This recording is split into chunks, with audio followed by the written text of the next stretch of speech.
विजयनगरचा राजा कृष्णदेवराव, त्याची आई खूप आजारी होती. पुष्कळ प्रयत्न करूनही ती आजारातून बरी होईना. तिचे अखेरचे दिवस तरी सुखात जावे म्हणून राजा सतत प्रयत्न करत होता. एकदा राजमातेला आंबे खाण्याची इच्छा झाली, परंतु त्यावेळी आंब्याचा मोसम नसल्यामुळे राजाला कुठेही आंबे मिळेना. दुर्दैवाने थोड्याच दिवसात ती मरण पावली. आपल्या आईची शेवटची इच्छा देखील आपण पूर्ण करू शकलो नाही. या विचाराने राजा अधिक दुःखी झाला. आंबे न खाता आई मरण पावली. तिचा आत्मा अतृप्त राहिला. तेव्हा तिच्या आत्म्याची तृप्ती कशी करता येईल याबाबत राजाने राजपुरोहितांकडे विचारणा केली. राजपुरोहित लालची होता. त्याने साळसूतपणाचा आव आणत सांगितलं, महाराज, यावर एकच उपाय आहे. राजमातेच्या श्राद्धाच्या दिवशी पुरोहितांना सोन्याचे आंबे दान करा, म्हणजे त्यांचा आत्मा तृप्त होईल. तेनालीराम तिथेच दरबारात होता.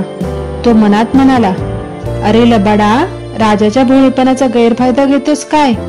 थांब, तुला चांगली अद्दल घडवतो. थोड्याच दिवसात तेनालीरामांनी राजासमोर राजपुरोहितांना म्हणलं, पुरोहित महाराज, माझ्या आईला पोटदुखीचा असह्य त्रास झाला होता. तिच्या पोटावर बिब्याचे डागण्या द्यायला वैद्य बुवा येणार होते, पण ते यायच्या आधीच वेदना असह्य होऊन ती मला सोडून गेली. माझ्या मनात खूप रुकरुक लागली. आपण अवश्य या, उद्या तिचा श्राद्ध आहे. आपल्या पोटावरही तशा डागण्या दिल्या की माझ्या आईला त्या पोचतील. तिची पोटदुखी बरी होईल आणि तिच्या आत्म्यालाही शांती लागेल. त्यावर पुरोहित उपहासाने म्हणाले, अरे शान्या, माझ्या पोटावर डागण्या देऊन तुझी आई कशी रे बरी होणार? तेनालीराम भोळेपणाचा आव्हानात म्हणाले, अहो राजपुरोहित, सोन्याचे आंबे तुम्हाला दिले तर ते स्वर्गवासी राजमातेला मिळतात, तर तुम्हाला दिलेल्या डागण्या माझ्या स्वर्गवासी मातेला का नाही मिळणार?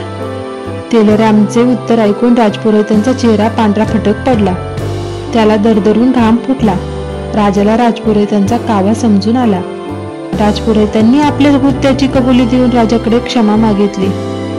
तात्पर्य, चतुर आणि विद्वान यांना ठकवणे सोपे नाही.